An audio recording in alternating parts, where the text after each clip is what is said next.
Yeah. Didn't we give up? I thought we gave this up with alcohol and heroin.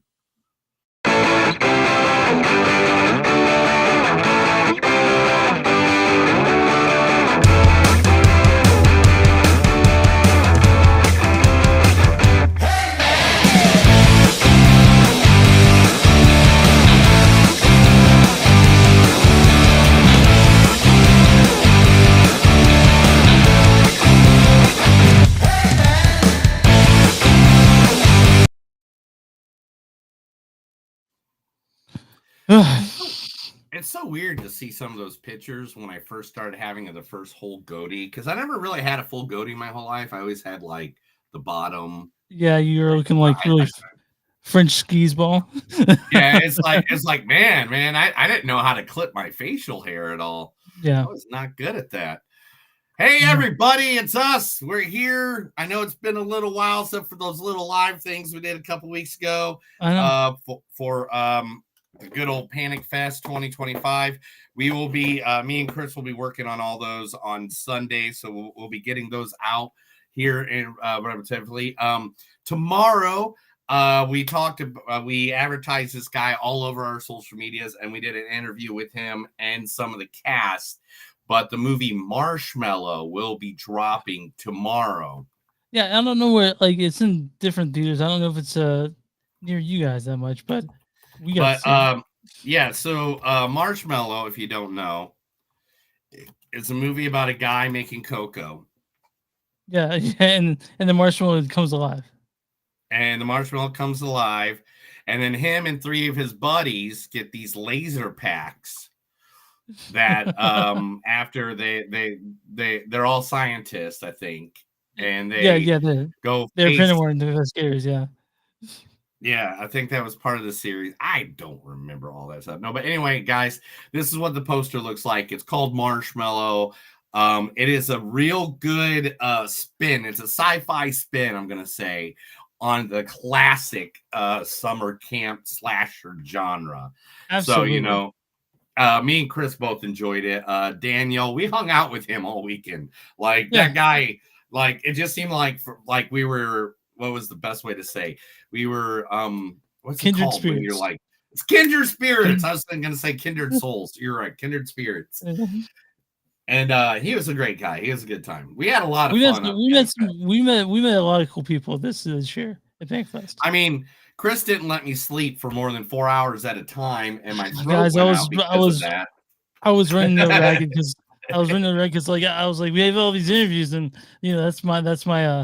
that's what I do. I just you know what the problem is like when I go on these vacations and stuff like that, usually I'm drinking the whole time, and that's probably why my throat went out, because I wasn't drinking alcohol and the entire time. When you don't puke at every round corner, then your throat just gives away, and you can't really get into it. What are you watching right now? Are you watching like sports? No, my wife's doing her tax and she needed my forms, so I sent them over. But I was gonna do them, but she was like, "Oh, see everybody, I was ready. I mean, there's like 6-7 people watching us right now. It goes between 6 and 7. Yeah, I'm done. We're good. And what are you doing? Chris is doing his license tagging.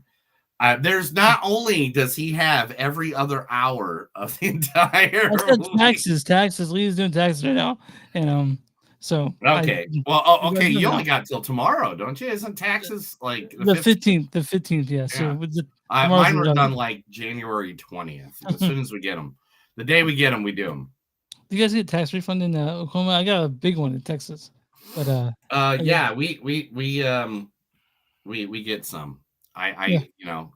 We get enough. We get enough that we could, do crazy things. So, all right. So this week, guys, we got 2 movies. Originally, Mark Radlick was supposed to join us for this, but we had wife issues happen, so we weren't able to do that. But yeah, no. We're just gonna blame this one all on Mark. Mark's a lazy fuck.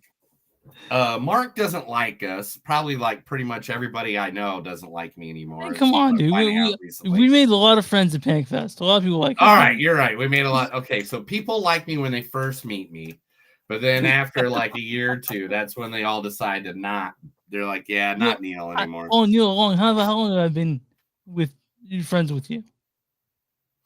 Jesus Christ, Chris! I think you're literally my long. Besides Matt Yates and Mike Riley, I think you're literally my longest friend. Here I am. Fucking. I think Matt Yates, Mike Riley. No, Mike. I met Riley before Yates, so Riley would be my longest friend. Because I had friends that were long friends. Back when I was like a teenager, and then older, and they still come around to my family stuff every now and then. But I mean, one of them tried to screw my sister. The other one, sold drugs and I don't know. They're people. They're abusive. Anyway, the podcast now. Actual. We're gonna do movies now. Yeah. Okay. So we're gonna do 2 movies today. Today, the movies we're gonna do is. Well, we haven't done the theme song yet either. Well, I know okay. Right, since they haven't seen us in a second. Gosh, okay. Chris. All right.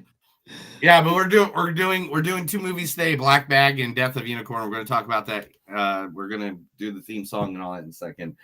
I just realized it is hot in here and my vents are all closed, and that's why it's getting hotter. Do you need me to entertain the audience while you open those vents? No, I need you to do me a favor, Chris. I need you to tell everybody why Panic Fest 2025 was awesome. So awesome that you don't want to talk anymore and just hit that theme music.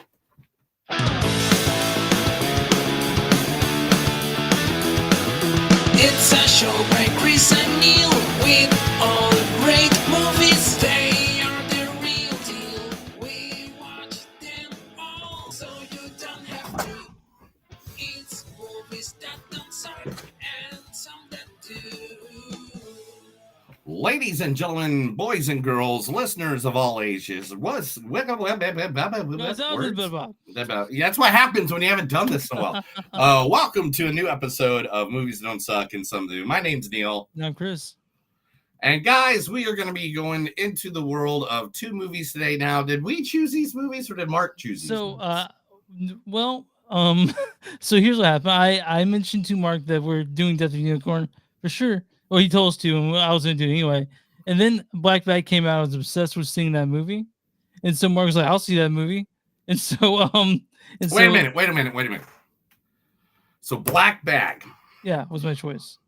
Was your choice. Yeah.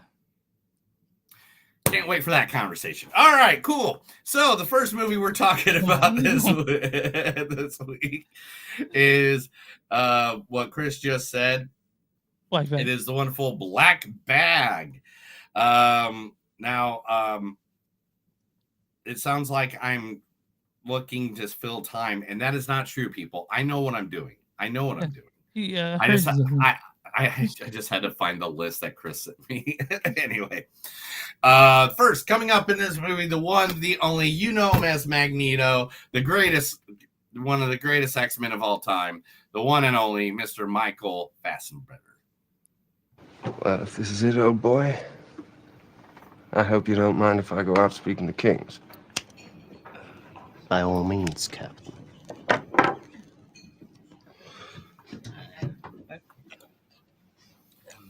There's a special rung in hell reserved for people who waste good scotch.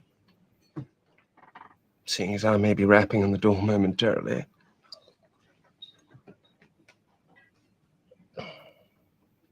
I must say, damn good stuff, sir. Now, about this pickle we find ourselves in. It would appear there's only one thing left for you to do. And what would that be? Stiglitz. Say auf Wiedersehen to your Nazi boss. From Inglourious Bastards. Oh, I thought it was an alien. No.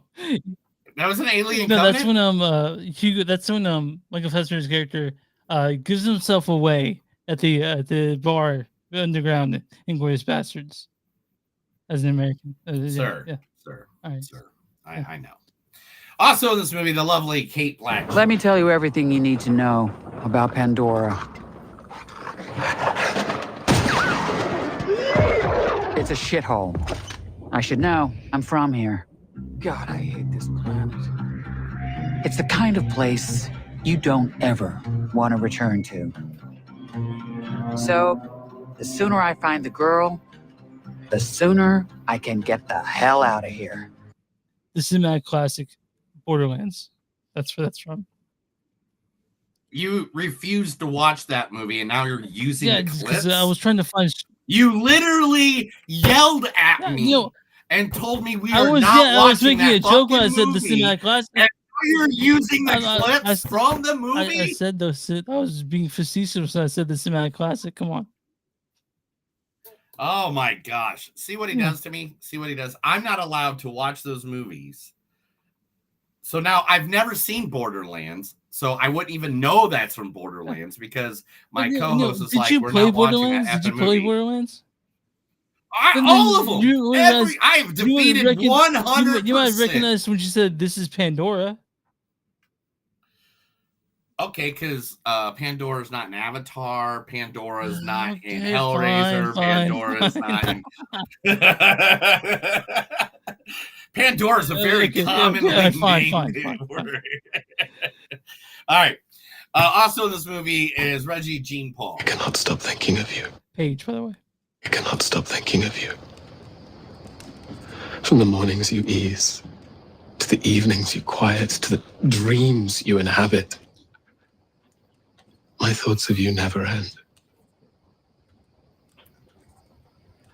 I am yours, Daphne. I have always been yours. From, I think, Bridgerton. Yeah, it's from Bridgerton. Bridgerton's amazing. Well, at least that season was. I never watched it after. I tried. We tried, but then we all realized the reason we were watching it was him. Like, he was the character that we all liked, and then he wasn't there anymore. I need to mention that Gustav Skarsgård is in this. I didn't actually send it to you. I do have a clip for him, but he's the brother of. Oh, gee, I don't know every freaking Skarsgård on the planet. Alexander Bill. Like, yeah. Is it a Skarsgård being a Skarsgård? He's just not as attractive as his brother. Sorry, but which Skarsgårds is it? Yeah. Remember that year? What year was that? Was that 2023? 2023. We played the during the best of. We played which Skarsgård was it? Here's Gustav. Hello. How are you? Well. Thank you, sir. Let me see. You have your father's eyes. Unfortunately. Why unfortunately? It means he will be like you. And therefore he will want to do better than you. And you will hate him for it. From Vikings. Yeah. Yeah. How many like voice clips did he pull? Like I was a little overzealous. I wanted to make sure I was thorough, so I got a lot of clips. All right, plays Piers Bronson, and then we're out on this one because you got like 17 people. This is not about sides, Stephen. It's not about shirts versus skins. It's about working together as one team. I know it may seem a bit weird and a little bit scary, but please believe me, it's quite the opposite. They're here to help, to straighten us out, to prepare us for the big league. They've seen something in us, a potential. There's a vast community of worlds up there, living together, peacefully, cooperatively. And guess what? They want us along for the ride. Pretty cool, eh, gang?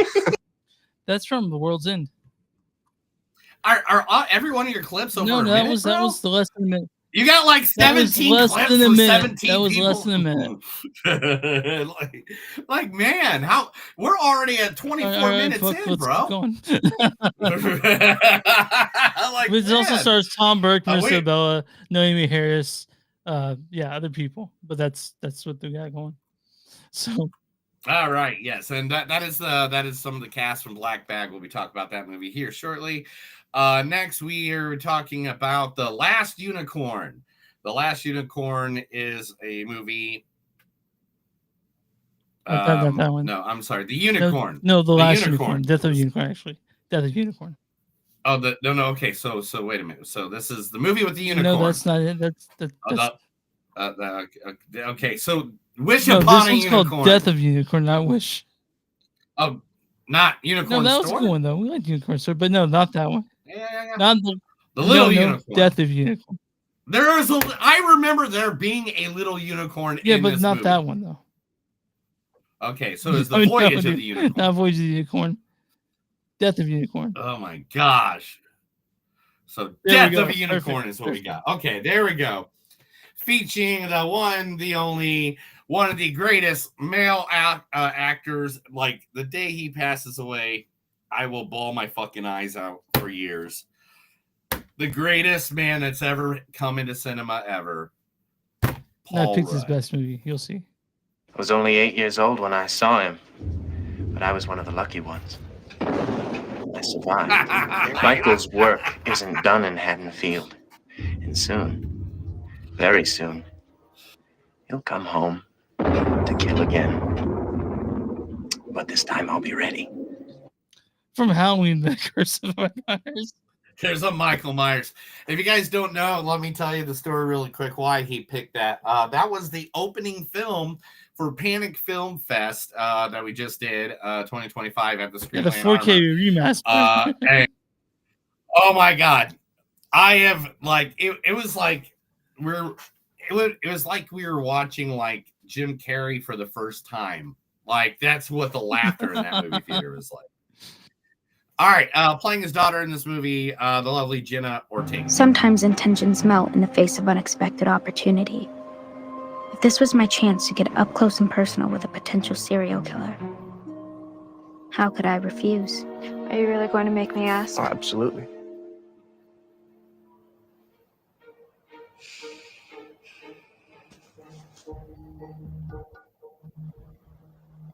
Would you?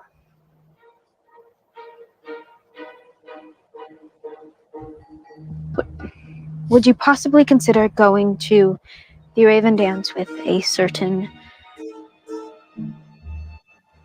Wait.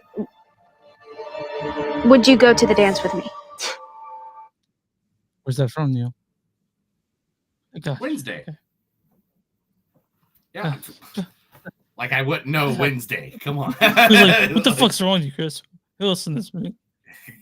There's like so many different. Will Porter's in this movie as well. You don't want her back. I might. Okay, well then you can bitch to us about how much you regret it for that day, and then we'll remind you again that you've been wanting out of this stupid relationship for like a year now, and then you can find a chick who actually likes sex and doesn't drag you through a million hoops every day. Do you? That's from Midsummer. Midsummer, and then on top of that, you also have a clip for Miss Tia Leon. Tia Leone, I think. Yeah, that's what I said. Tia Leone. Afghanistan. Gosh, why don't you ever listen to me? Afghanistan, 72 hours before a massive U.S. military operation. I mean, if you need an adrenaline rush, why don't you just, I don't know, stay home and take up race car driving? You're not going to figure that out, by the way. What is that? 50-50? Madam Secretary. It's a show on CBS. Madam Secretary. Okay. And last but not least, you said you could pull the clip for him. I want it because he is one of my favorites. He's so fucking funny. He's so funny. He's funny in the things he needs to be funny in, and he is like super spooky because he played like Zaz. He played Zaz in the Gotham series, and that's where I first got introduced to him. But the one and only Anthony Carey. So, Paco is our informant within the Bolivians. We tell him, trust us. Tell us everything you know. He tell us. Because he's stupid. And now we have to kill him before he tell other people he tell us. Okay, what does it have to do with mailing a bullet? See, this way, we send a message to the Bolivians. Get inside their heads. They open mail. Bullet. What? Phone rings. Hello? Paco's dead. What? Little what leads to big what for full effect. He's so fucking funny in that show. I love him so much.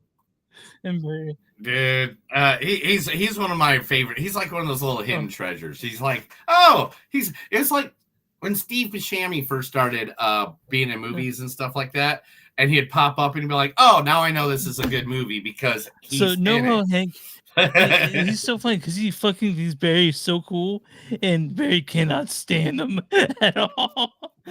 But yeah. What a great guy. Anyway, yeah, Chris, tell everybody where they can find us. You can find us online, moviesonsuck.net. We're at facebook.com/moviesonsuck podcast. We're on Instagram and TS Podcast. We're on Blue Sky. I need to start posting on there at Movies on Suck Podcast. We're on WTMnet.com. That's W2 Movies.net. You'll find us on with a bunch of cool podcasts. You can find us on Spotify. Where you find podcasts, you find us. Oh, shirts. If you guys want a shirt, go to TeePublic, search Blackwood Productions. You'll find our shirt along with a bunch of stuff Neil's made. Also, you can go to bonfire.com, search Movies on Suck, something to do. Want more shirts? If you guys want a sticker, contact some of our socials or email us at info@moviesonsuck.net. I'll send you a sticker free of charge. I got a ton of stamps, a ton of envelopes, and some stickers left. So I'll send some over. And where you find podcast. They were in high demand at Panic Fest 2025. We ran out. Yeah, we ran out. We literally ran out. A whole pocket full of them. And they were gone. They were gone. I gave like people absolutely loved us. There's good people. Yeah, there and where you find podcasts, we're there. Movies on Suck and something to do. Yeah, Neil, what are we talking about today? Man, all right. Well, talking about Panic Film Fest, I remember there was a time. One of the 2 times that Chris fed me, because for some reason we just didn't. Chris wouldn't allow me to eat. He wouldn't allow me to sleep. He wouldn't allow me to. Neil, I made you tea every night. I made you tea every night. He did make me tea after my poor throat was completely gone, which it was to the point where I was coughing up blood every morning. It was great. It was amazing. But one night, Chris was like, we should go down to this. And it was awesome. First, what he said was, hey, man, let's get some vegan ice cream. And I'm just like, I gave the ugliest face ever. I was like, fucking vegan ice cream? And that is true. It is called Sweet Emotion. Casey, now, them at Sweet Emotion Ice Cream, like the names are crazy. Like all of them are made out of are different kicks on either an emo song or just fun to hell, like Butter Hell, Shamrock. What was the one I got? We All Float Down Here. That was a good one. Yeah, that was a good one. What was the other? What was the one? Reeves Puff Shake. Which one was the one you got? I know. Oh, My Bloody Valentine. My Bloody Valentine was the one I got. Mine's on here, but mine had Crunch. No, Captain Crunch. Captain right? Crunch. Yeah. I had 5 different menus. I was looking for them. But it was some of the best ice cream. In fact, there is a picture of my ice cream. You can see Chris in the background. Yep. And it was some of the best. They are located at 312 Armor Road, literally right next to Screenland Armor, which where we were at last weekend. They make oatmeal. It's oat milk ice cream, shakes, and more. Their base ice cream is vegan, gluten, sometimes gluten-free, sometimes the toppings is the only thing that main set difference. Nuts, it's only on toppings too. So it's nut-free, gluten-free, and dairy-free. So this is healthy, and it's good. It was freaking great. And you wouldn't even know. They do it with a bit. That's vegan, yeah. But their ice cream's gluten-free, nut-free, dairy-free, and they do it with a little bit of angst and a little bit of just some punk rock. They are located right there. Like, seriously, look at this stuff, guys. There's like 7 of you guys here. Oh, yeah, look. Oh, yeah. Now you want some ice cream, don't you? You're like, I want some ice cream. Get the ice cream.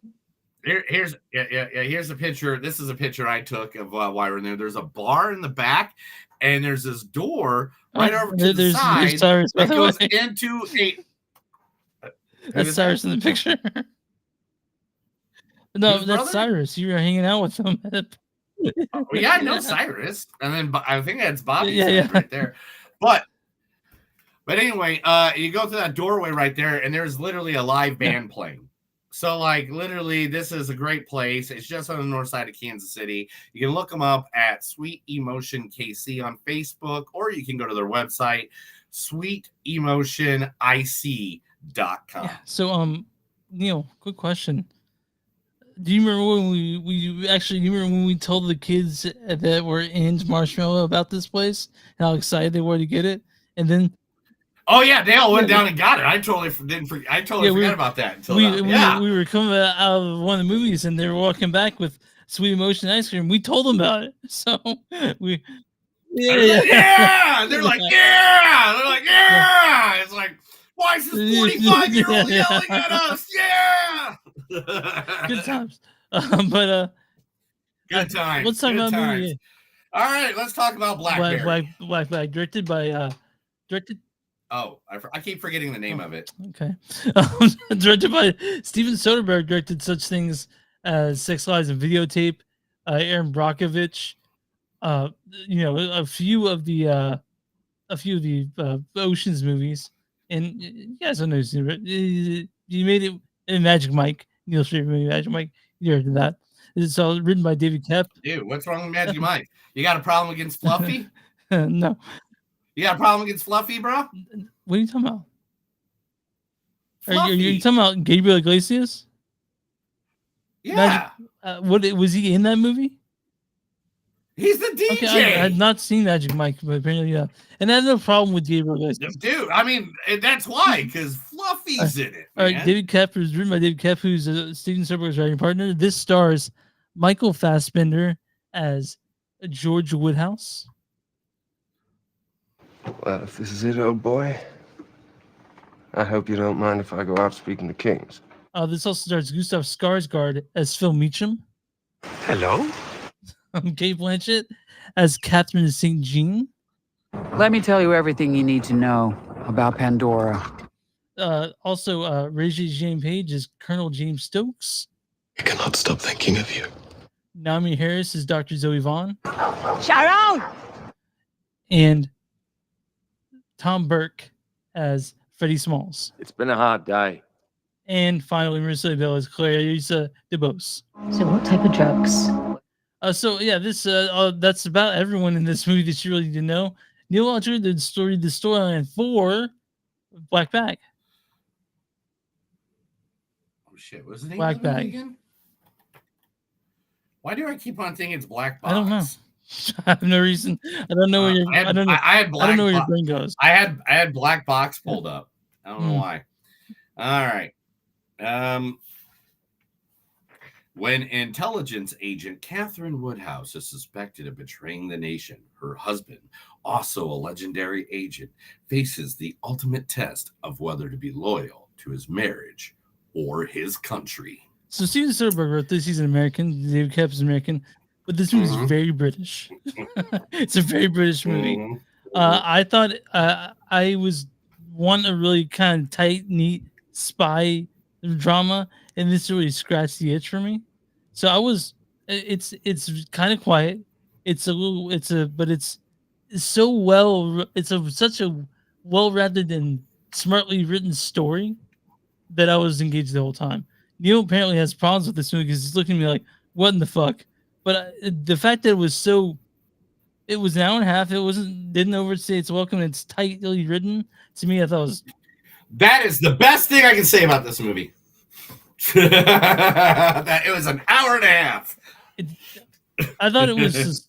I'm letting you have your moment. Tell me what to you me, think. it's. I mean, some people might find it boring. They might find it, God, how's this a spy movie? But it's totally a spy movie. It's just to me, it's just tightly written, and to me, I found it very fun. It's pure entertainment. Like there's no overarching message. There's no sort of like a background noise. It's just what it is. To me, it's just entertainment. It's finest, honestly, and it's a good movie. I found it's not like mind blowing, but I found a very enjoyable time with Black Bag. Now Neil, you know how to rip it apart. This was the most boringest fucking spy movie I've ever seen in my life. And there was this one time when I was a kid, I fell off a bike and I was watching a black and white screen, and I thought that was a spy movie, and this was boringer than that one. All right, it had no heart. It felt like it was completely like bland. It was just so bland. Nobody spoke over a tone like this the entire movie. It is a spy movie, and people, no, don't do that. I can't believe you I went thought against you didn't her. find it. You You did didn't find it that. smart, at least witty. To me, I thought this was like exactly what I wanted to be. I knew who did it when it fucking started, bro. Like when the movie started, I was just like, I don't. It's obvious. Well, Neil, I don't.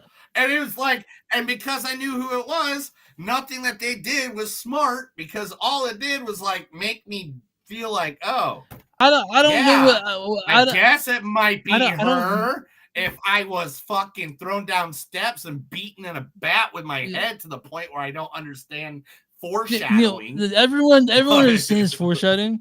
I let the movie happen to me. For some reason, a movie's written for you once you. What was happening? Nothing happened. One guy walked in a room, another guy walked out of the room, then another guy walked in the room. They turned on a TV screen, turned off the TV screen, walked out of the room, walked into another room, walked out of a room, walked into a room. Wanted.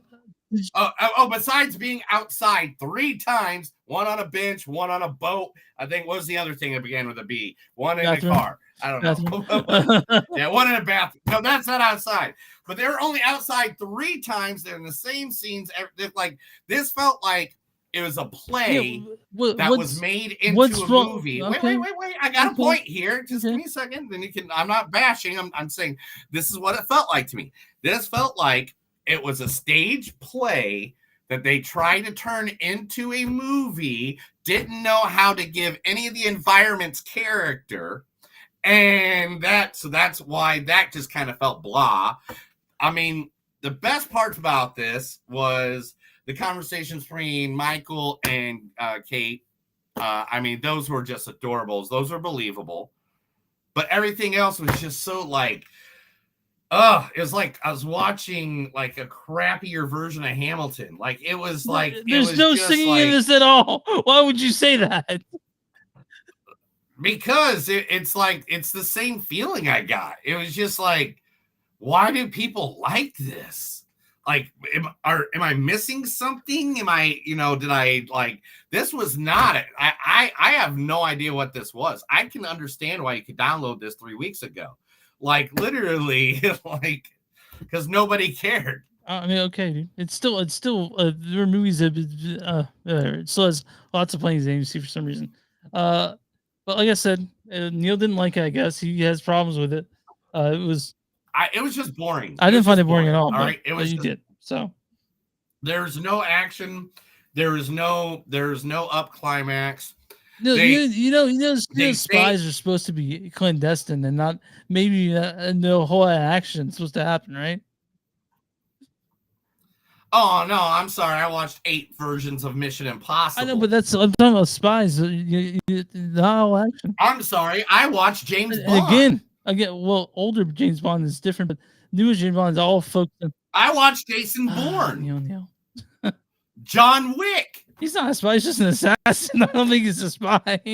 Oh yeah, I think he's just an assassin. Yeah, he's not a spy. No, okay. Look. All right, I'll be very honest.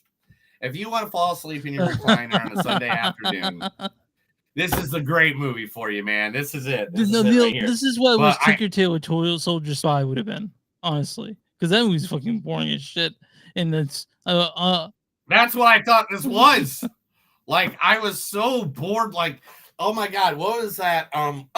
Last week, Disney came out, and we're going to talk about this in the news segment, I think, too. But Disney came out with a meditation app or screen where it is just Hugh Jackman dressed as Logan or Wolverine, just breathing for an hour. You found that, and that would have been more entertaining. So I guess with us. I love all these actors too. You heard me give them all high praise at the beginning of this podcast. I love Kate Blanchett. I love Michael.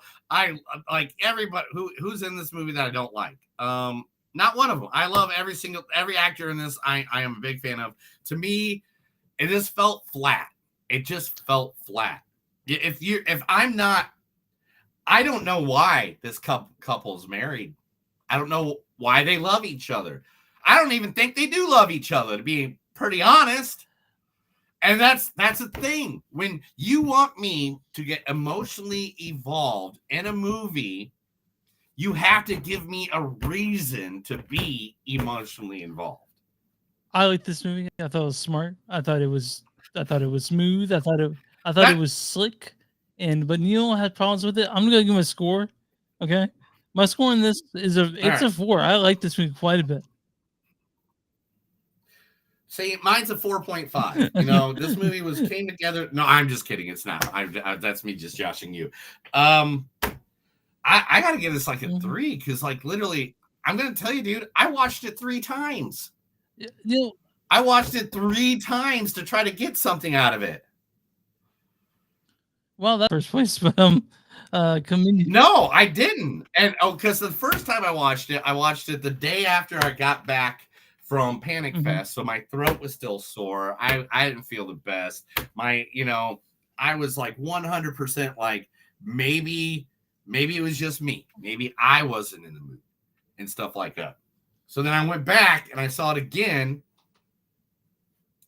and I was like, all right, maybe I missed something. Maybe I didn't pay attention. Maybe I had my phone in my hand and I missed something and stuff like that. It's like, okay. So then I got this got a little extended out because of everything. And I was like, I'll go just watch it again just to make sure I watched the right movie. Maybe I missed the movie and then I walked out halfway. I was like, no, same one I saw. That's why I gave this movie a lot of effort to try to make it like I want to like it. I want to like it. Let me love you. And it didn't. It didn't want me to love it. Well, this one took me as its lover and gave it to me good. But I'm on Rotten Tomatoes. Like her. Also, I was sure mine's a 4. Neil's a 3. And then Neil says like, I'm expecting to give you 2.5, which would put in suck category. No, I'll give it a 3. I mean, there was good scenes between 2 actors. Kate Blanchett and Michael had a good one. Paige and Fassbender had a good one together. Like Pierce Bronson was cool for the minute that he was in it, but like it didn't feel like it glued. All right, man. I'm on Rotten Tomatoes account now. What's the audience score for Black Bag? Audience score is going to be 73%. Really close, 70%. And this is the audience says Blanchett and Fassbender excellently set up a play of intrigue in Black Bag, a solid Soderbergh intrigue that is challenging to follow at times. It is mostly a satisfying match. All right, Neil, what's the critic score for Black Bag? They're gonna give it like 81 or something stupid like that. At 96%. Critics' consensus is sleek in design, spiked with dry wit. Black Bag is an exemplary espionage caper that lets movie stars like Kate Blanchett and Michael Fassbender do what they do best: light up the screen. So I'm gonna read a bad review and a good review. You better read it, big boy. This is from Yasifer Medina of Cinephilia. He says, "Yeah, I suspect the Soderbergh thriller ends up being a superficial effort about trust between spies. One is not able to engage or excite in its 93 minutes." That's how Neil feels about it. 94 hours. And this is going to be let's do your mom. This is Sebastian Zavala Khan of Sinto. He says, an intriguing film that makes the most of its talents of its great cast, develop a mysterious, dark, and unpredictable narrative. Then knows how to gradually feed the viewer with true, false, or partially reliable information. Yeah, man. I like this movie. Neil was not the biggest fan, but he concedes there are some okay scenes. So Black Bag, it's still showing a lot at theaters. But lots of times, I think this is one that's going to get more.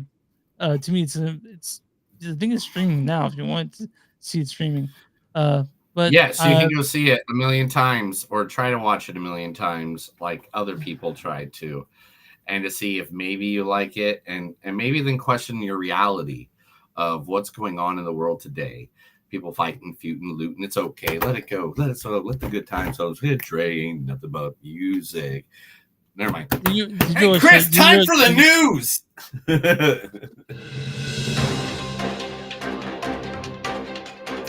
This is the movies don't suck and some of the news. I'm going to read stuff to Chris, and he's going to be like, all right, maybe that happened. All right, Neil, hit me up with that news. All right. Well, let's talk about the biggest, saddest thing that happened since me and you have talked last. We're going to get this one done, another one. The Batman that was better than all other Batmans except for Adam West, Michael Keaton, and, Ben Affleck. That Batman, the man who all told us, I'll be your Huckleberry. The one who took acid in the middle of the desert so he could tell everybody he was the Lizard King. The one and only Val Kilmer passed away while we were out there. He was the Iceman to our Maverick. He is the man that did everything over years. He was the Elvis to our mental stable. He was the one that shot us down in heat. He is the one that called the Kemp and told him that he would save the baby because he needed money. And the one and only Val Kilmer, one of the best actors of all time, passed away. He was fighting throat cancer for years. You guys want to see more? You can watch that documentary Val, which is very good. Val, which was done by his son, which was really good. Also, if you want to go just watch some of his great movies, everything from The Real Geniuses to Real Genius is one of my favorite. I mean, I think that's where I got introduced to him. But then you got Tombstone, Batman Forever. Then you got The Saint. Oh, The Saint. I think Batman Forever probably has one of the best songs from a movie ever. Look Into My Eyes by Bone Thugs and Harmony. No, I'm talking about Seal's Kiss from a Rose. I know. Yeah. I figured because it's the one that won the Grammy. Yeah. Why would you think? But it's an amazing song. Like I think that subjectively it's a great song. Still to this day, I have no idea why that song's even in Batman. But it's a good song. It's a great song. Yeah. But Rose is like the rose petal with Mr. Freeze or with Poison Ivy. And Makes sense, they're both but in Batman and Robin. And but can you name another Seal song? Yeah, crazy. I can. Yeah, all right. I can name at least 3. I'm a Seal fan. I love Seal. Okay, all right. That. Unlike you, I didn't just hear one song and go, that's all I want from that artist is one song. When I hear an artist play one good song, I go try to listen to every song so I can get good ones. But anyway, rest in peace, Mr. Val Kilmer, and thank you for everything you did for us. I've been watching you all week, so there goes that. All right, so Hunger Games. Sunrise on the Reaping, which will be the pre-story, has found not 1, not 2, but 3 of its main characters. First, playing for the part of young Haymitch, a.k.a. you would know him as Woody Harrelson in the original Hunger Games, will be played by Charlie Plummer from The Long Walk and the Return. He is going to be the one taking that role. In the role of Ellie, what is it at? What's her name? She's the one, Effie Trinket. Effie Trinket, who is played by Elizabeth Banks, the ones that Hunger Games, the one that announces all the time. She will be played by none other than the one and only Ellie Fanning. Oh, Fanning, yeah. Ellie Fanning will be playing that part. Brother, sister of what's the other Fannings? There's 2 other Fannings, but yeah, Dakota. Dakota. Yeah, there's many Fannings as there are Skarsgårds, honestly. Yeah. Okay. And last but not least, to take over the role of President Snow after the great Donald Sutherland passed away last year, none other than Voldemort himself, Ralph. Yep, Ralph Fiennes. He goes by Rafe in the UK. That was not pronounced. Rafe. Stupid. Okay, whatever. Yeah.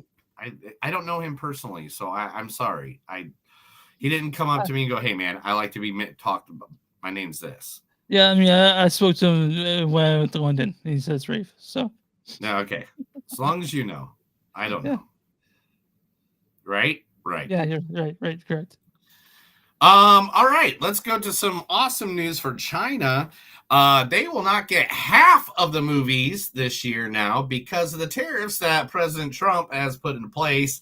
So half of the money that movies could make at the movie theater will now be gone from movies, making theaters having to try to make up the money in other ways. Me and Neil don't want to talk politics in the show, but we are upset. We're pretty upset. I'm upset for China because it's the what is it? The CFA, the China Film Administration, has conferred that they will not be bringing over.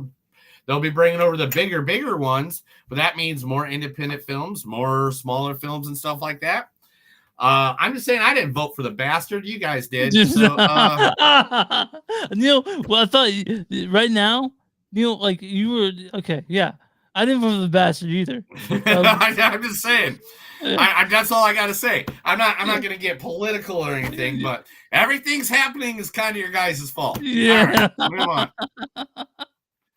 All right, so moving on. Magic the Gathering. Yeah, Magic the Gathering has been working on becoming a movie for a little while. Now they're seeing all these, geeky things besides just comic books. Like a good D&D movie that we finally got. We finally got a good D&D movie. Yep. So they have finally signed their director. The director of Magic the Gathering is Matt Johnson. You might know him from movies like Blackberry. He was also Nirvana. He was in the travel mockumentary of Nirvana, the band, the show, the movie, The Dirties. I'm trying to think of other movies he did. I'm trying to see other ones. But yeah, he did several movies and stuff like that they think he would be perfect for directing Magic the Gathering. Hopefully that doesn't fall in their lap. Because I remember Warcraft movie didn't do so well. Did you play Magic the Gathering growing up at all? I survived on it when I lived in an RV in the woods. I literally played Magic the Gathering tournaments to make money.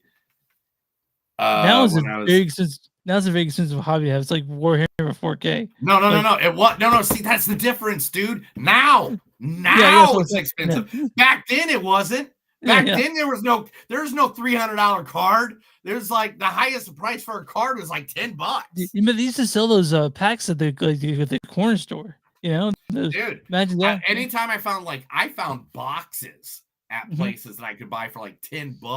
Yeah. And I would make my decks out of those boxes. Yeah.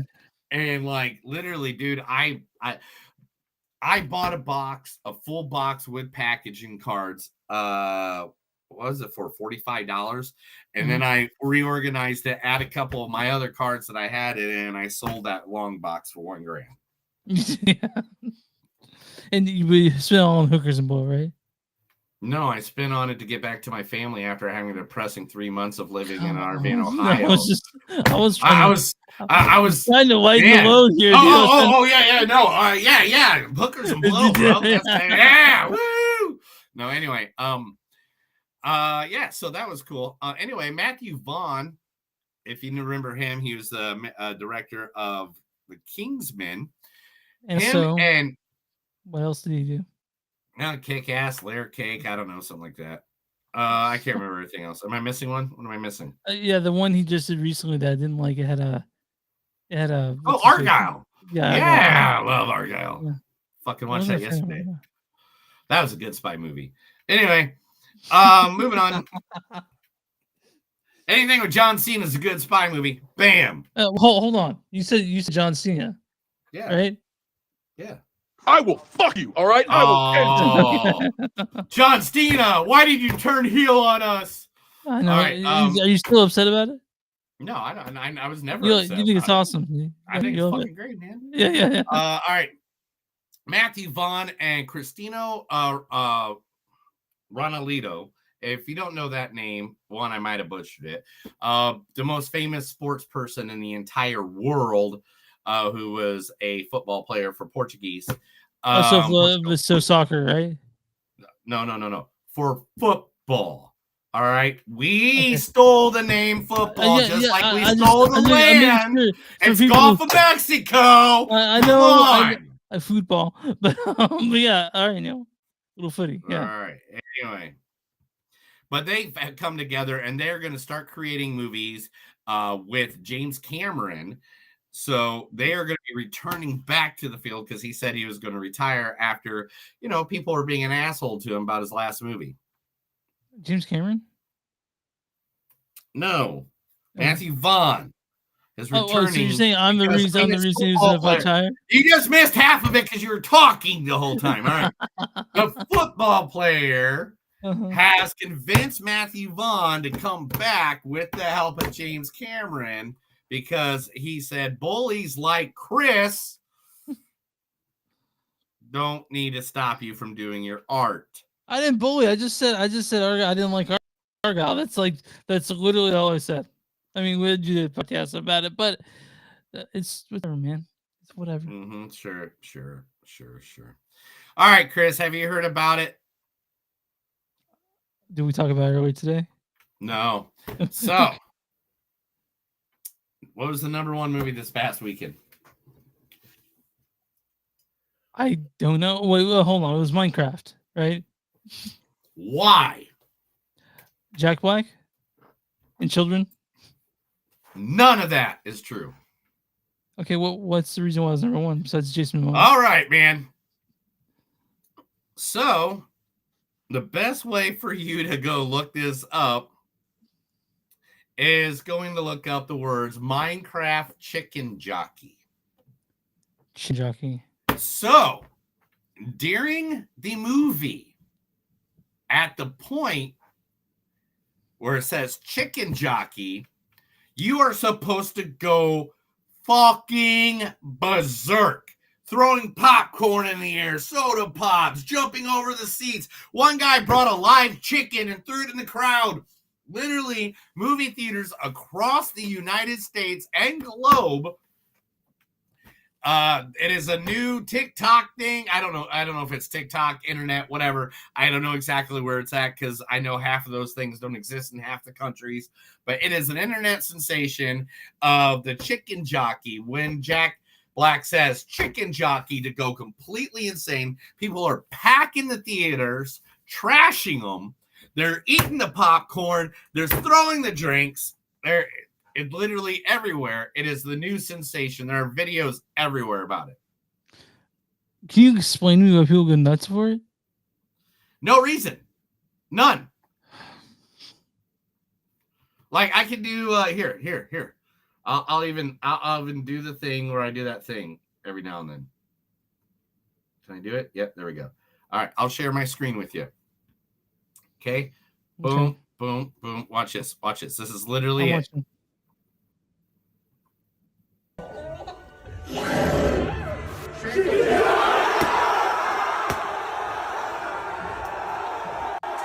There's the guy holding the chicken.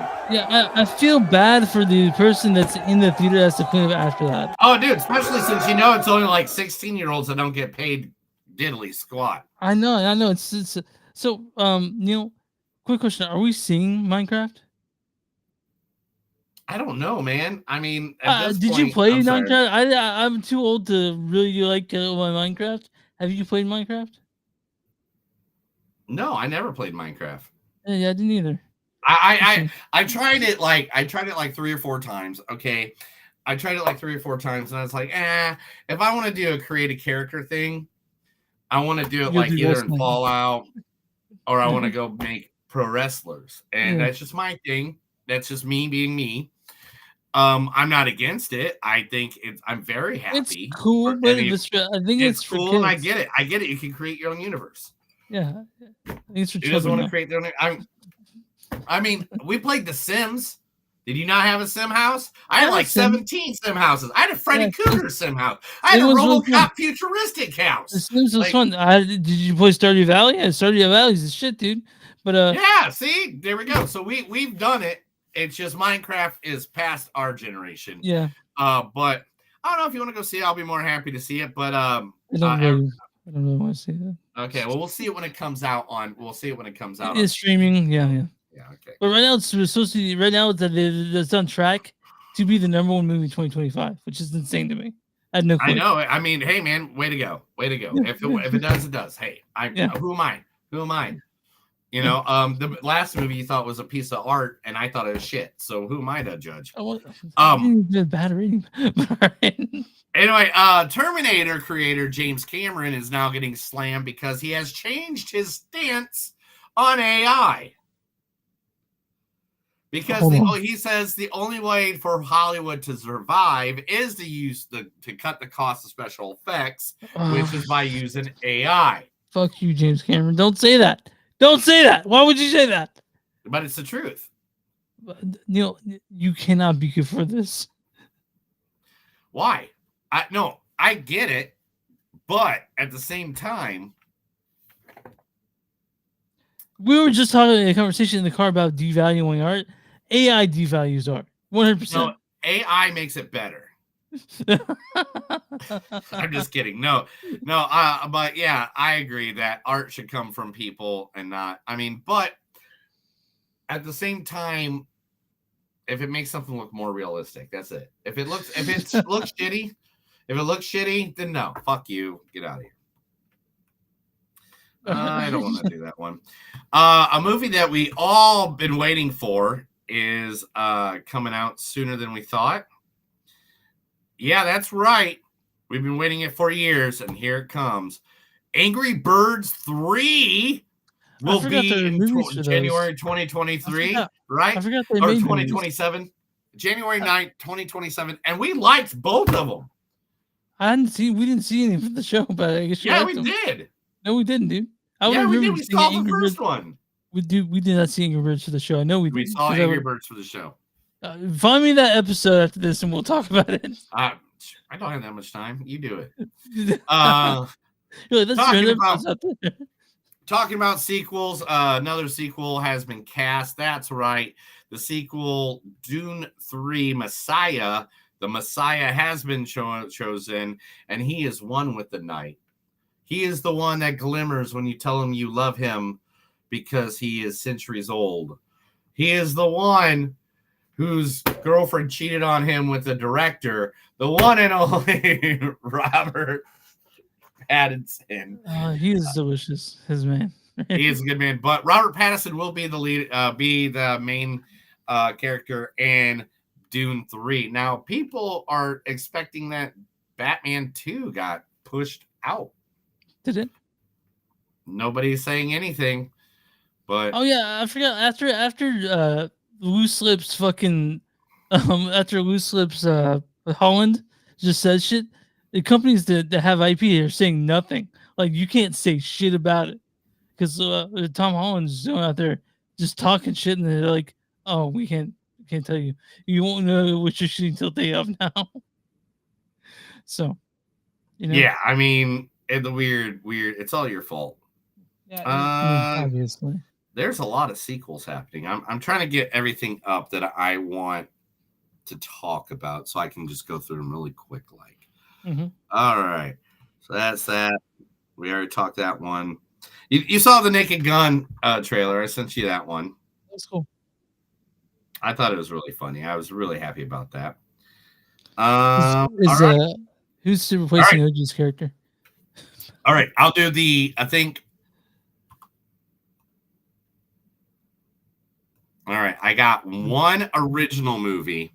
Okay. Oh, no. And the rest of these are all sequels. Okay. All right. The one original movie is going to be talking about, since, Lego movie came out, Barbie movie came out, Minecraft came out. Flaming Hot, the movie Flaming Hot came out, right? Yeah. So why not talk about the Founder came out with Michael Keaton, right? Michael McDonald's, right? So why not figure out how Hershey's chocolate bars were made? That's right. We are getting a movie at Apple TV's The Studio. This sounds like it was a joke on April 1st, but it really wasn't. This is not. This is true. Even so, the idea Variety reports that Mean Girls and Freaky Friday director Mark Waters has signed on to direct Hershey, starring Alexandria Daddario, Finn Wittrock. The movie will follow the life of Milton Hershey, played by Wittrock, and his wife Kitty, played by Alexandria, as they create the iconic chocolate brand and the various endeavors by the couple, including the founding of the Hershey Industrial School in 1909. That might be interesting. That might be interesting. That actually sounds like a really cool period piece. And they can make it fun, or they can make it, suspenseful. I feel like that's good. Yeah, I mean, it could be definitely fun. I mean, I definitely see that. Yeah. All right. So what order should Neil go in these? Because some of these are more serious than the other ones. All right. Shudder will be releasing Dracula sequel from the same guy who wrote The Black Phone and Nosferatu, the series about the vampire in the car. Okay. What are you looking at? I was looking at Alexandria. I thought she was in something of that. But yeah, I remember her now. Sorry. Yeah. Okay. But this is going to be the many faces of Van Helsing. Now, Max and Rudy Van Helsing have spent their lives under the strict and overprotective rule of their father, Abraham, unaware of the dark past. They struggle to understand his paranoia and increasingly erratic behavior. But when they begin to uncover his father's history with Dracula, the world unveils, forcing them to confront the terrifying legacy they were meant to inherit. So is this a direct sequel to the original Dracula? The original Dracula, or the one that original? Okay, that's old. Bela Lugosi. Bela Lugosi. Yeah. Talking about sequels, the most anticipated action movie sequel of all times, with the great Jake Gyllenhaal. That's right, the one, the only, Roadhouse. Oh, they're doing the second. Yeah. Roadhouse 2 has signed in its. Wait a minute. Let's see if I can say this where you can figure it out. Okay. They have snatched up the right gentleman for their movie to be the head director. It's a little bit of train spotting, and sometimes people might call him a little crazy, like Lock, Stock, and Two Smoking Barrels. So you think it's just Guy Ritchie's going to direct it? Guy Ritchie is the director for Roadhouse 2. That's cool. Guy Ritchie. I mean, we really liked the last movie you saw of his. Well, also he did Sherlock, and I love the fighting scenes in Sherlock with Robert Downey Jr. Yeah. So like I hope that's the way he films it, like, because they already did that weird filming way of doing it for the last Roadhouse. Right. Death Stranding is a video game that is finally going to be made by A24. Has now just bought it. I'm playing the game right now. The game stars Norman Reedus and Leah Stokes. They are now the director from A Quiet Place Day One and the movie Pig. Michael Samosky is going to be the one to write and direct it for A24. So is Norman Reedus going to play the role he played in the game? It doesn't say that, Chris. I gave you the info I had. But I've been playing Death Stranding. I just I've waited forever now playing it. It's very cinematic, so I can see this translating well to being a movie. Damn. The movie he just got wrapped is called The Death of Robin Hood, starring Hugh Jackman, Jodie Comer, Bill Skarsgård, Murray Bartlett, and Nona Jep. Is it comedy? I don't know, man. Doesn't say. I'm just saying it's one sentence. That's what I get. All the information you had was what I got. Okay. All right. The long-awaited sequel is finally coming to an end. Finally, the third movie, so that it can be closed into its awesome trilogy, a movie we have waited 6 years for.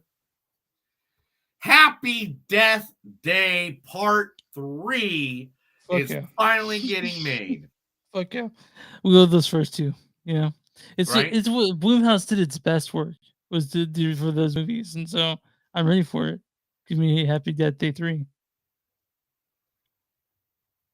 During a special during a special double feature of Happy Death Day and Death Day 2, star Jessica Roth and director Chris Landon were in attendance via Bloody Disgusting magazine. Roth told a crowd in attendance at the American Cinematheque in Los Angeles on April 5th that the third movie is moving forward. They have the rights, they have the money, and they are happy to announce that they will be finishing out the trio. That's awesome. I can't wait. Those two, they're just so fun, you know? We got 2 more, Chris. Are you ready? 2 more. I'm ready for it. You're laying on me. These are both sequels. Oh, no. I'm like, why? Okay, all right. Neil, that's how I am with most sequels, so honestly, like, really? We need a second one of this? Netflix has bought the rights to one of the most popular movies of all time and is creating a sequel to it. That movie had actors like Margot Robbie, Margaret Qualley. What was it? Margaret Qualley? Is that her name? Qualley.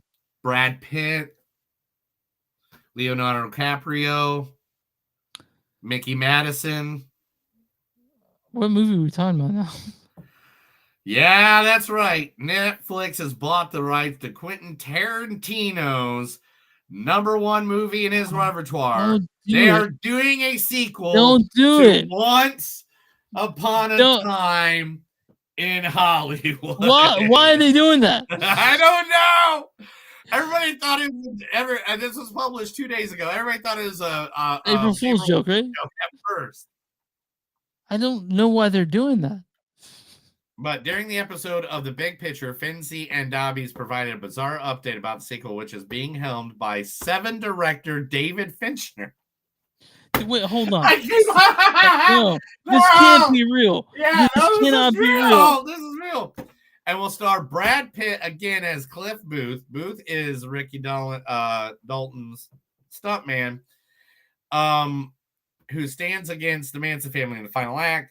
Apparently, the new movie is not a direct sequel, and Finzi said that it takes places in the same universe as Once Upon a Time in Hollywood. I don't think it should happen, man. I just don't do it. It will take place in 1977, 8 years after. And it'll be Brad Pitt as Cliff. I don't think we need it. Don't do it. We need it. Talking about sequels that we asked for decades and never got, and now we're getting. There's this wonderful actor who he won an Oscar in his first movie that he came back after being gone for years from acting. He told us Everything Everywhere All at Once was great. He is the guy who was Short Round in Indiana Jones. Mr. K. Kwan has confirmed 100% the next movie he is filming is Goonies 2. Let's do it. Bring it on, dude. I just hope it gives Corey Feldman the love that he deserves. I mean, he is so good at everything, and nobody likes him. I'm gonna go ahead and say that he's not very good at music. I'll say that. Are you fucking kidding? I just literally saw him do a harmonica duet with fucking Blues Traveler, and then Blues Traveler guy dropped his microphone and let him do the whole fucking harmonic solo during heart brings you, the hook. Hook brings you back. That song, he did the whole solo. Well, I can say he's not very good at guitar. I can tell you that. He was good at guitar too. Have you seen him play guitar? Yes, like millions of videos. Yes, the millions of videos. He's not very good at it. But hey, man, Corey Feldman. Yeah, let's see you guys do. He needs love. Neil, the thing is about the whole Goonies thing is like, good old Rudy himself, Sean Austin. Yeah, Sean Austin. Yeah. Man, he's kind of like he's rotund. Is that what you're trying to say? He's like John Goodman size. How can he like go through a cave and try to find private treasure? I mean, how could Josh Brolin even? You know what I mean? What are you gonna do? What are you gonna do to what sequel? What is there that you can do? I mean, it was kids finding pirate treasure in a cave underneath their houses. I don't know how it's gonna work, but if they're doing it and they have an idea for it, hey, bring it on, dude. Bring it on. They said that's the reason it took so long was because they didn't have nobody had the right idea. Well, now they have the right idea. Let's see it. Yeah, let's see it. But Chris, that's the news. Okay.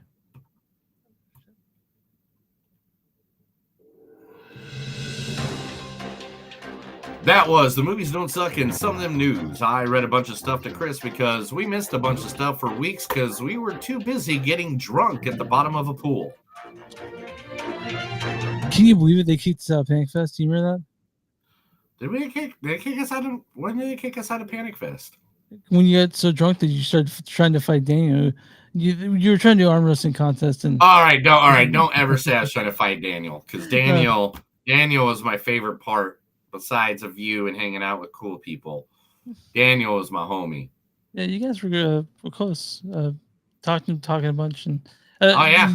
Just because Neil got a standing ovation when he did Dracula for karaoke. It's my go-to, so it's like it's not. Thank you for everybody gave me a clapping standing ovation for that. But it's like some of those songs are just like those are my go-tos, and it's like when I do them and people are like, yeah, I'm just like. Yeah, thank you. I'm just okay. It was perfect for the the movie itself, for the movie fest, Dracula. All right, let's talk Marshmallow. No, that's not Marshmallow. Telling Death of a Unicorn. Marshmallow. Oh yeah, but Marshmallow does come out tomorrow, guys, at local theaters, April 11th. Make sure to go see it. All right. Anyway, Death of a Unicorn. Directed by Alex Sharfman. This is like his first big movie. Movie. This stars Janelle Ortega as Ridley. Sometimes intentions melt in the face of unexpected opportunity. Paul Rudd as Elliot. I was only 8 years old when I saw him. David Anthony Kerrigan as Griff. Yeah, I know. Anthony Kerrigan as Griff. So Paco is our informant within the Bolivians. Richard Grant plays Odell. Taylor Leone plays Belinda. Afghanistan, 72 hours before a massive U.S. military operation. Will Poulter plays Shepard. You don't want her back. This also stars Jessica Hine as Shaw, Denise Delgado as Ridley's mom, Sunita Mani, you guys recognize her from I think Catley or Dr. Body, and Steve Park as Dr. Song. You know what?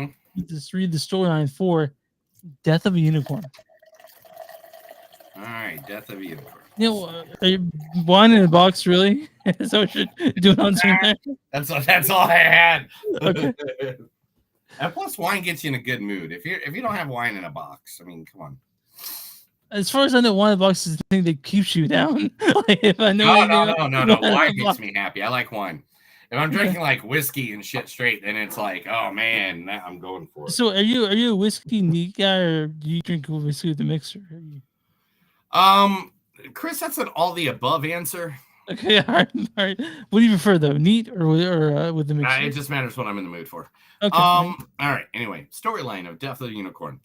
A father and daughter accidentally hit and kill a unicorn while en route to a weekend retreat, where his billionaire boss seeks to exploit the creature's miraculous creative properties. So I never thought I'd see a movie like this. Glad we got it. I never thought I would see Dr. Fate on screen, but here we are. Neil, why don't you kick off the discussion for Death of a Unicorn? I walked into the theater, sad, lonely. It was dark. It was cold. There was only 10 of us maybe in the entire theater. The movie started. And then I realized how much everybody is going to fucking hate me during this entire fucking movie. When the first scene, I busted up laughing so hard, I had to cover my mouth with my shirt and my hat. Now, I did sit in the back row, so I try to give them as much as possible. But then at the other time, I forget how far my voice travels and how high the back row is above everybody else in theaters. So Neil's laugh was the narration. And now, Neil, the deaths in this are kind of supposed to be funny, I think. Everything in this movie was fucking funny. This is like one of the most funniest dark fantasy, dark comedy, monster horror comedy, fantasy horror, thriller, love, family movie I've ever seen. It's definitely a family. It's a family movie. It's a family movie. It's definitely not. I'm telling you right now, if your kid is above 7, you definitely want him to see this movie. You definitely don't. But it's talk to my box wine. So, Death of the Unicorn, it was something that it's A24, and they take chances on things. Something they took a chance on, and I think for the most part, it paid off. I like this movie. I didn't love it. I wanted to love it. I just couldn't love it, but I did like it a lot. I love this movie. You know why? Why is that? Why, right? You know why. You know why? And Paul Rudd, Jenna Ortega. No, it's Paul Rudd every time. That's why I said Jenna Ortega, Paul Rudd. No, you said Jenna Ortega first. Okay. Oh yeah, did you see this when the unicorn was doing an interview? I did not see that. So yeah, there he is. Oh, there he is. Paul Rudd.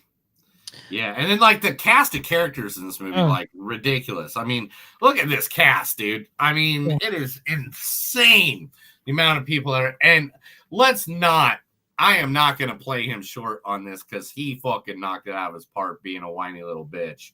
Will Poulter, Will Poulter knocked it out of the park being just a punk little bitch. Like, he was just like, you're like, oh my God. I can't wait till he dies. So, guys, if you don't know, this is a horror comedy. I guess that's the best way to put it. It is a dark comedy, dark fantasy, monster horror, comedy, fantasy, horror, thriller. I wouldn't necessarily call it dark comedy because dark comedies are a little bit more mean-spirited. This one's funny as fuck, though. This one's mean-spirited. Yeah, I mean, kind of. People died. Yeah, I know. People died. A baby died. Not exactly what you're saying when you think of baby, but yeah. But it's you don't see movies like this ever. No, you don't. This is one of those movies, like, usually you have the fantasy people that are always like, oh, we want our happy fantasy with our happy ending and this and blah blah blah and all that. And then you got, and I'm not making fun by any means, look at my wall. Yeah. Or you got, like the family movie people that are like, oh, we don't like gore and death of people being ripped apart in our nice evening family films. No, this is it, man. This is the one. You take the whole family. If they're 3 years old, take them. This is the movie. Stop. It's rated R. It's rated R, guys. No, it's a rated R, but it's R for a ridiculous amount of fun you're gonna have with your whole family seeing it. This is like one of those movies that you never know in a million years why it would ever exist, or why it exists, or why it exists. And I'll tell you why. It's because A24 exists, and they just make when they hear a ridiculous idea, they fund it, and this is what we get. But It's 100% what we get. We get Paul Rudd, Jenna Ortega. Okay, so Paul Rudd is 72, right? Yeah, Or yeah. 112. I don't know what his age is at this point of the podcast, but he's up there in age, and he's still playing. I'm a 40-year-old dad, and Jenna she's like 38. I don't know how old Jen is either. I'm lying to everybody right now. Yeah. I don't even know how old Jen is. I'm gonna look it up right now. I'm really glad that, by the way, that they played father and daughter instead Holy of shit! Well, Are you ready to feel old? Is she 19? Is she 22 or 23? Well, she's 22. Yeah, she was born 2002. She was born after 9/11. I know, dude. That when I hear people were born after 9/11, I'm like, you little baby. Like, you're so young. Yeah, I know. And it's like, no, we're just old. When people ask me, you know how old I felt when I was 22. But when people ask me what it was like before 9/11, I tell them, watch Dude, Where's My Car? And that's what it was like. That's what it was like. Everybody was like that. Dude, sweet, dude. Yeah. All right, Watch Dude, Where's My Car? And that's pre 9/11. All right, but anyway, Death of a Unicorn, it has a great story. It's fun. It literally it gets to the point where it's a little scary, a little dark, where they're basically being hunted down by the parents or by unicorns, I should say, by unicorns. Yeah, and that's not giving anything away. That's pretty much the whole fucking movie. But that's the whole movie, is them being chased by unicorns and a rich guy trying to use the unicorn's body parts to make money off of them. And that's very general. I'm not spoiling anything. They have a very surface level critique of society. So it's not like he's not saying anything super deep. It's mostly just a monster movie. It's a monster movie, but the monsters are fucking unicorns. It's I mean they're not real unicorns, which they do exist. I did appreciate a lot of the practical effects in this thing. There were a lot of there's a lot of like look, this is literally, that's why I got that. That wasn't CGI, dude. That was literally a practical effect. Where did it at? Boom. Was that it? Yeah, that's a practical effect. That is something somebody made. It's in someone's warehouse right now. Yes. I hope it's in their foyer. I don't want them in a warehouse. I want that on the wall. Yeah. I want that like right next to my door when people walk in and go, what the fuck? And I'll be like, yeah, you like my unicorn? Yeah. And it's not the unicorn you see on the Lisa Frank binders. It is No, it's like the unicorns you see at the zoo. Yeah, at the zoo. You want to see the zoo. But Death of Unicorn. That's literally my favorite thing is seeing unicorns. We can explain this this whole thing, and you still have no clue what you're getting into when you walk into the theater. No. It's one of those movies that it's just if this isn't in my top 10 at the end of the year, I have no idea what could beat it. This movie is like one of the most rewatchable movies I think I've seen so far this year.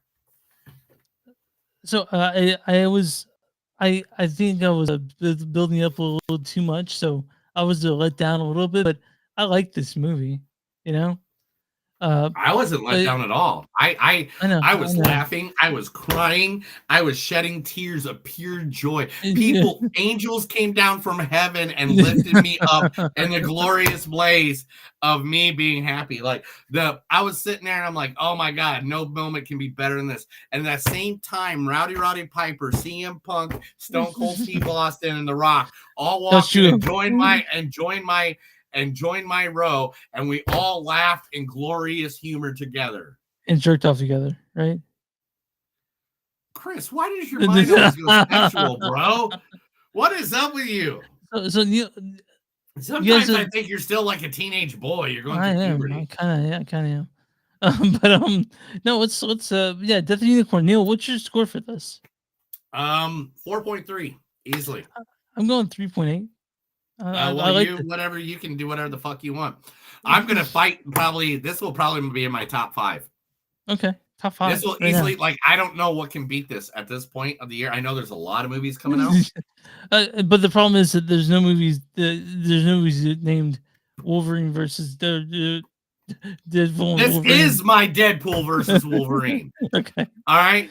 Paul Rudd, Jenna Ortega being chased by evil fucking unicorns. I don't know. Like, what else? Yeah. I can't wait till this movie comes out because I'm gonna find quotes from this movie and turn them into t-shirts. Like I'm gonna have a full gallery of just quotes that they've said throughout the movie of Death of the Unicorn, and I'm gonna put them on a unicorn so you know it's from Death of a Unicorn. Okay. All right, dude. Okay, I'm on RottenTomatoes.com right now. Neil gives it a 4.3. I give it a 3.8. Neil, what's the audience score for Death of a Unicorn? Oh man. People score, huh? Yeah. 1 second. Neil needs more box of wine. All right. So 87%. Not quite. I think it is 78%. Damn it! Audience says. Why can I get close but never hit him again? Audience says an imaginative and grisly take on a mythical creature. Death of a Unicorn slashes the rainbow and supplies campy, gory fun. So, all right, Neil, what is the critic score for Death of a Unicorn?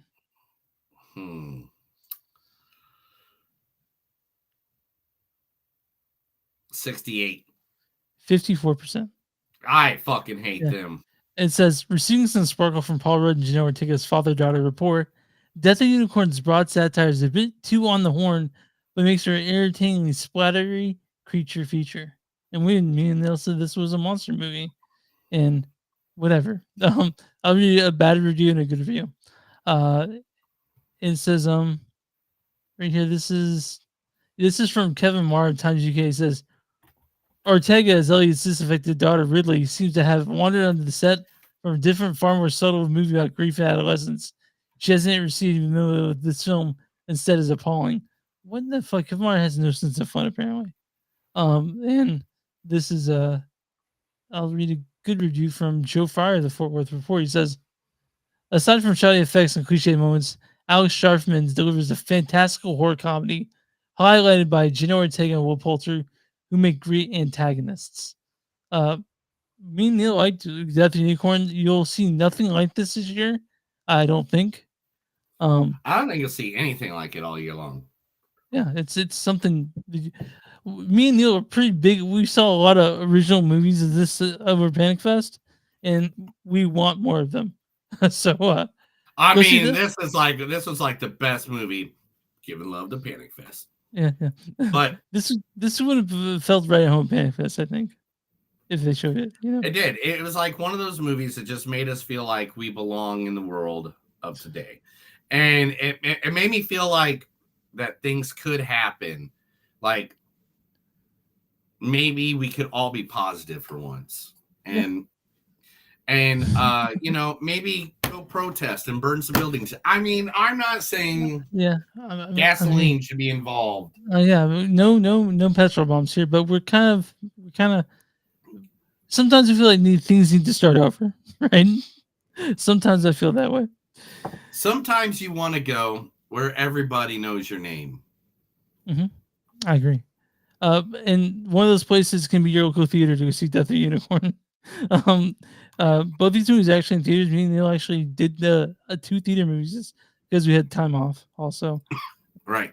But guys, when we do this Sunday, we'll announce the time where, but we are going to be doing some Panic Fest eccentric episodes coming up. We have a bunch of Panic Fest ones coming out. We fucking watched. Chris made me watch 142 movies. It was 16, wasn't it? And it's like 13, I think, is what we ended up. And then I sent you. We watched a bunch of shorts, and we watched short long forms, which there's some of the short long forms. I can't wait for us to do that episode because some of those were just so creative and awesome. Like, I gave a round of applause to every single one of them. Not one of them like that. I can't believe we've done these for years now, guys. Yeah.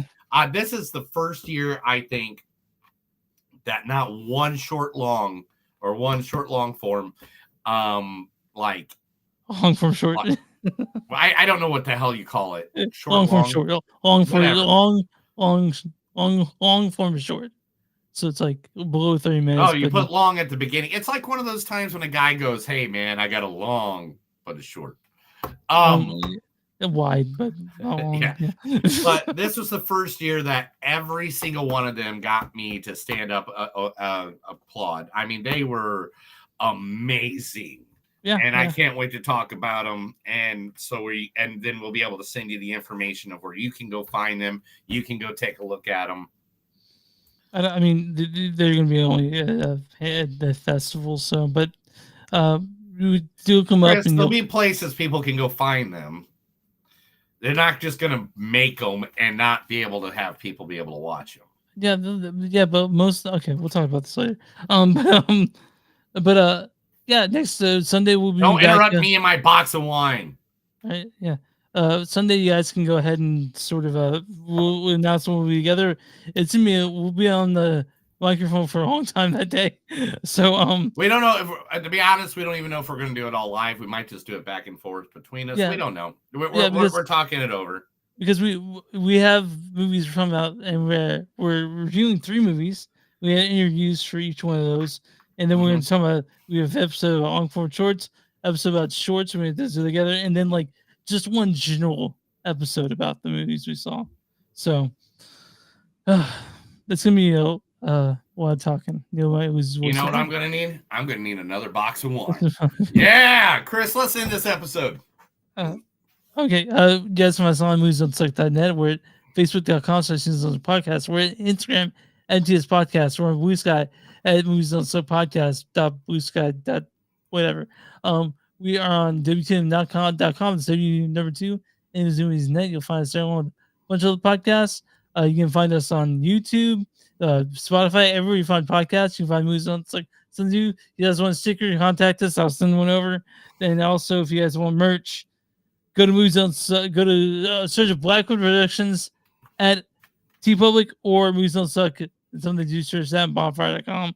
You'll find stuff. We're everywhere. What are your small businesses? If you got a small business, hey, send us a message, send us an email, send us any kind of message. Go to Chris's house, tattoo his forehead in the middle of the night. We don't care. Give us that information, and we will put your information right here to our thousands of listeners, our millions of followers, right here on Movies Don't Suck. Yeah, and if you guys have my forehead, I can just do see. Yeah, right there. Dude, he's all about the tattoos, so it's cool. All right, Neil, you ready to get here? We got to get a matching tattoo. Yeah, maybe. No, there's no maybe. We're gonna get a matching tattoo. We're gonna come up with an idea, and we'll be on a buttock. A buttocks. Anyway, let's see that here. That was another episode of Movies Don't Suck and Some Do. My name is Neil. And I'm Chris. Guys, do you ever go out on your women? Do you ever cheat on your girl? No. The next time you ever do that, all you got to do is look them in the eye and say, "Black bag." And walk away, and they can't ask you any other question, and that's okay because unicorns are real. Have a good day. Bye, guys. Because they did that the entire black bag. Get it? Yeah. Yeah, I get it because it's a black bag. Yeah, it's a black bag. There'd be black bag, and I'm not allowed to ask any questions. Thank you. What is there? 25 of you on? Wow. Hey guys. Wow. Big. Yeah, they've been watching. I mean, I just you guys don't want to see our ugly mugs, I guess. I mean, I don't know. Well, they might just have the video playing and listening to us because they're not in chat, so they're not on a computer. Usually, people just listen to us because we have soothing voices like the porn stars of the 1970s. Yeah, it's like, hey, baby, yeah. I don't know, man. Yeah. I don't know. I'm not the one who got a compliment paying fest from another broadcaster. Remember he called you over and he's like, one voice to another, and I was like, oh, I guess. Wow. Hey, guy, you need to chill out. We had so many compliments at Panic Fest 2025. I felt really loved. I felt I people know. chased us down, dude. People chased us down. Well, yeah, it's because unlike the last couple times when you were there by yourself and you just hide in the corner, because that's what you do. I was like, no, don't ignore us. We're cool dudes, and we like the same shit you guys do. Or we all wouldn't be here. I want to mention that the people did approach me because they recognized the show, but it was people come to me. Well, my mouth is full of food, and I'm like I know that we got that like twice. I mean, yeah. There's one time I was eating, I think, the Royale with cheese, the hamburger they had there at the theater, and somebody comes up and's like, blah, blah, blah, blah, blah, blah, and I'm like, yeah, blah, blah, yeah. like, You point at me, like, you're like, say something. I'm like, hi. Yeah, it's like my mouth is full. Chris would not feed me for 2 days. You know, I fed you just fine. I remember we drove to Jack in the Box in the pouring ass rain. Oh my God. Yeah. And that next day I lost 22 pounds. I forgot what Jack in the Box does to me. Dude, oh yeah. You're glad we had that bidet there, weren't you? Yeah, it's like, bidet. All right. It's like 8:30. All right, we got to get out of here. Guys, thank you for watching us. Thank you for being a part of us. Anytime. Remember, the chat is open on all the platforms, on YouTube, we'll talk to you. Facebook, Twitch, wherever one that you're on. We'll say hi. You can whatever you put in your message. We'll be more than happy to add your information to what we're doing in the middle of the podcast, because every time we want it to be a conversation. That's it. We just want a conversation because that's what it is. This is a podcast about a conversation between two guys that are friends that both love movies. Mm-hmm. And if we could get paid for this, that'd be awesome. If you guys know someone, that is the dream. That is the dream. That's like the dream. Just to get paid to do this. Yeah. And I don't know, maybe some other stuff. I don't know. I mean, if I sleep more than 6 hours, I feel like I wasted the day. So therefore, it's like I try to do as much as possible. Mm-hmm. All right, now let's get out of here. Yeah. See you guys later. See you guys later. Have a good day. Please drive through, and whatever you do, remember to love each